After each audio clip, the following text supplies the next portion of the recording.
pestering people of the first accord. I'm so tired of scammers. There are so many around. For every situation, a scammer is to be found. There's the email messages from a friend stuck overseas whose money has been stolen, who needs your help please. Have you received a phone call saying that you're in big trouble with the IRS and insisting that you must pay on the double? Computer hackers will take your PC hostage and say that you lose all your computer data unless you pay. What about being a winner or a contest? All you must do is forward them some money and they'll send the winnings to you. If you by chance to get a call from Microsoft or Dell saying your account is in danger, tell them to go to hell. Scamming problems reaches far back into history. The demise of the Neanderthals might not have been a mystery. If scammers had to put their know-how in a positive direction, we could say that 3 cheers for natural selection. But no, we're stuck with scammers, a problem that clearly shows that if we want to survive, we've got to be on our toes. Right, hello everyone, welcome to our Nottingham MENCAP Matters podcast group. We welcome you back to today with a special guest with Mark and Laura and the rest of the group. So today we are talking about fraud. That's Cyber. it. Cheers, Mark. Fraud. What to look out for, how to protect yourself, Mark. Yes. Yeah. So why is this fraud happening? What shall we do to actually make it happen? If in its simplest terms, it's happening because there are horrible people out there who will take advantage of people, and people will be taken advantage of because, similar to burglary victims, if they're elderly, and unfortunately some service users might be vulnerable, they might trust people, they might be vulnerable because they can't communicate very well and they might have trouble explaining what's happening, or they might have trouble understanding what's happening around them. And unfortunately there are criminals out there and there are people out there that won't help those people, they will just take advantage of those people. So we're here today, how to spot it, what to do if you are a victim, some of the common trends you can look for, and some of the words that these nasty people might use that will make you think that they're actually genuine when they're not. How do you tell the difference between genuine website and a scam website? The easiest thing to look for is the website, the spelling, the words in the website, the logos, anything that looks different. But also you've got a website and you've got a little padlock in that address bar. Now that padlock being there means that that website is going to treat all of that data secure. It's genuine websites don't necessarily have that padlock, but that padlock is your first sign that that website is a genuine, safe website. Other than that, is the website spelt correctly? So we've had it where Amazon is spelt with a 0 as a number rather than the O as the letter, because the human eye, it doesn't pick up on the whole word, it picks up on little bits. We've had logos, colours that are different. So your t-shirt, the American flag, red and white stripes, white crosses on blue, if that was a fake flag, it might be blue stripes and it might be the white crosses on the red background, so people know, well, that can't be genuine because it doesn't look how it should look. And it's the same with your websites. So just have a look, certainly for the padlock, to make sure that it's treating your data safe, but then just have a look at the web address itself. Is it spelled correctly? Is it .com or .uk? Because big companies use .com or .uk. Big companies will spend a lot of money on their logos looking really good and really clear. So anything that's blurry, anything that looks, we all know that Facebook is blue, WhatsApp is green. So if you're suddenly on a WhatsApp app and it's yellow, if you're on a exactly. So just look for those things that you'll know in your head. Anything looks different, come off it straight away. The second question came out of my mind. Have you been scammed? Have I been scammed? I have been scammed, yeah, same as Laura. So anytime you receive one of those emails or one of those text messages, I was scammed quite recently where I received an email of somebody. That email was asking me to look at an attachment. I clicked on the attachment, opened the attachment, and I thought to myself, it's strange actually, this person sent this email.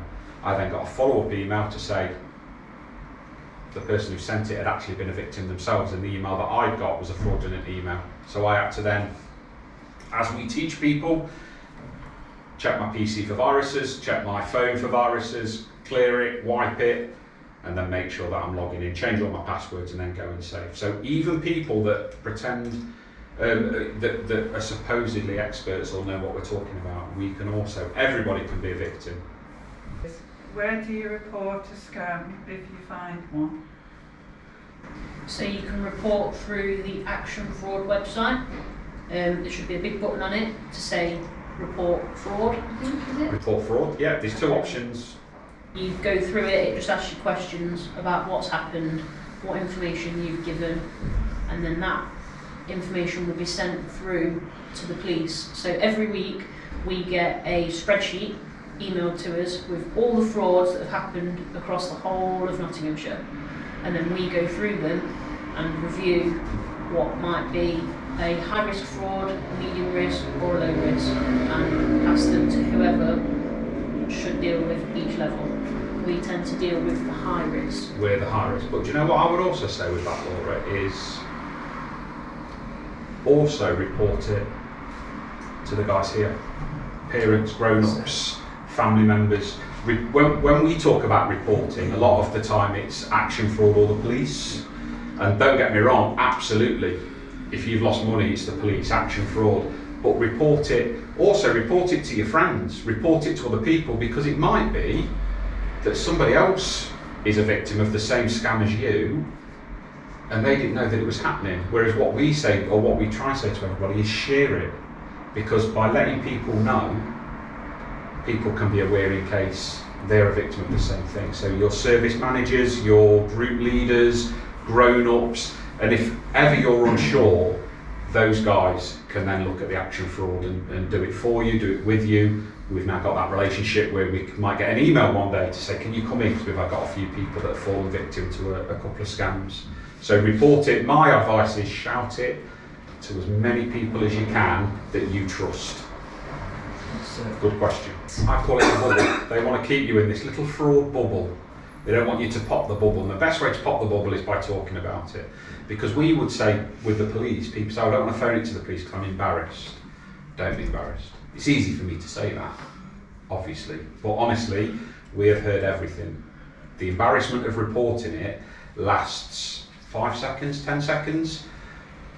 Not reporting it, and that feeling's inside, and you might not want to eat, you might not want to go out, and that can affect you a lot longer than that just really, really small moment of embarrassment where you might feel a little bit silly. Trust me when I say we have victims that say to us, oh, I'm such an idiot, and we say, no, you are not an idiot, you're not silly, you're not stupid, you're not anything, you are just a victim. We wouldn't say it if somebody got mugged on the street and say, well, what did you expect? You were this. Yeah. Never. We never ever would blame a victim, because you are unfortunately just that, you are a victim.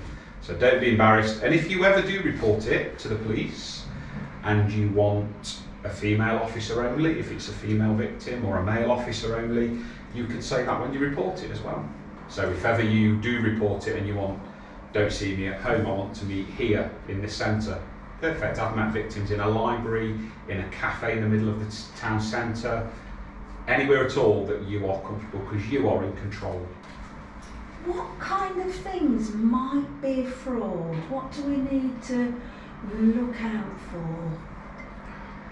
Has anyone ever had a WhatsApp message saying, hi mum, hi dad, It's me, I've run out of money, I need some money transferring, anything like that. Any invoices that you get for anyone got an email saying that their email or a message saying that their parcel can't be delivered because their postage hasn't been paid.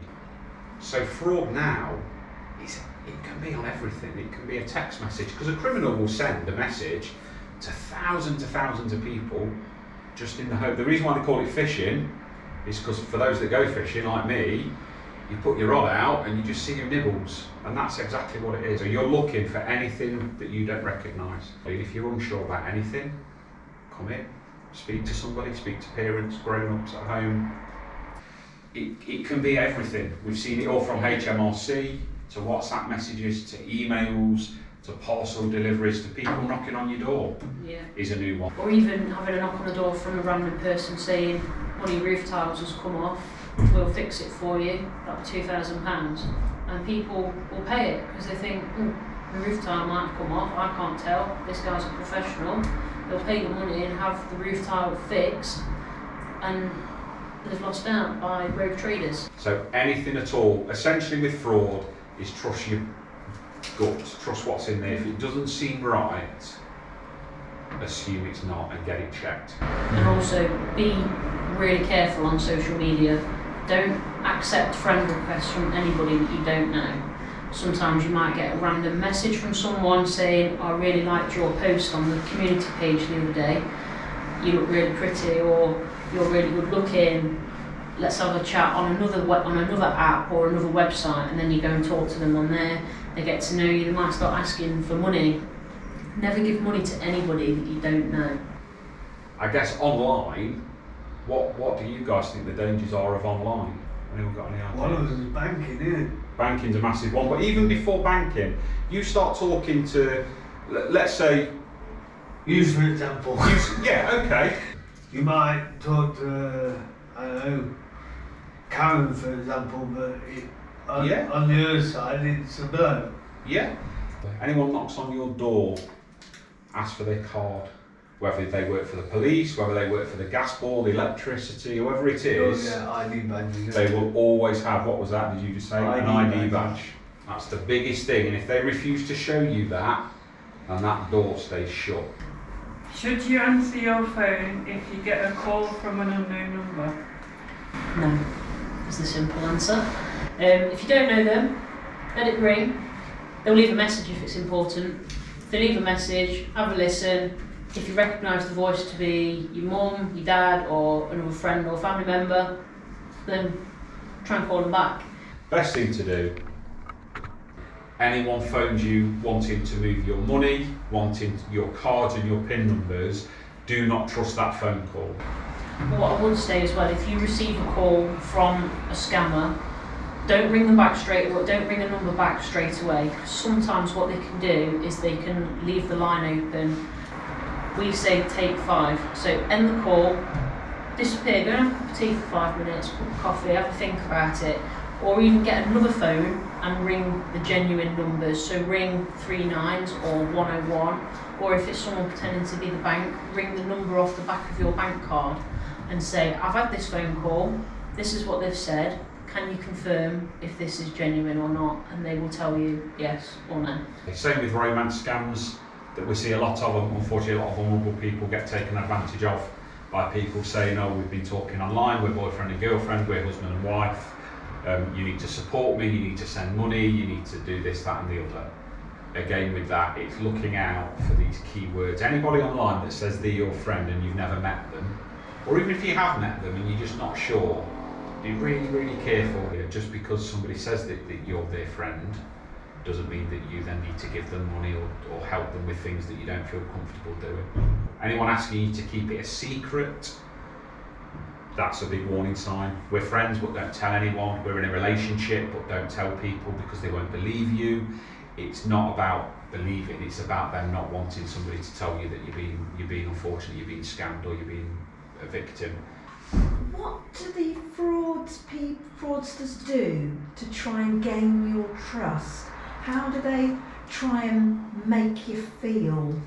So they might start off like I said earlier, complimenting your photos on Facebook or Instagram or whatever it is that they've spoke to you on. Say that you look really attractive, you're really good looking. They might start throwing the love bomb out there really quickly within a day or two, telling them how much they love you. Just be careful about what they say to you. They might try complimenting you straight away on photos and stuff. What would be the best way of reporting it? What do you do if you think you've been scammed? I think certainly action fraud. So yeah, go on the Action Fraud website, click that you want to report a fraud and fill the form in, press submit, and it will go through to them and they will send it to us. If you're not sure about how to do it on Action Fraud, ask someone to help you with it. Ask one of the staff members here, ask your family members, any friends or anyone like that, or even just come into a police station, tell them, or ring it through to 101 and we can help you submit the Action Fraud referral, or we'll do it for you. Yeah.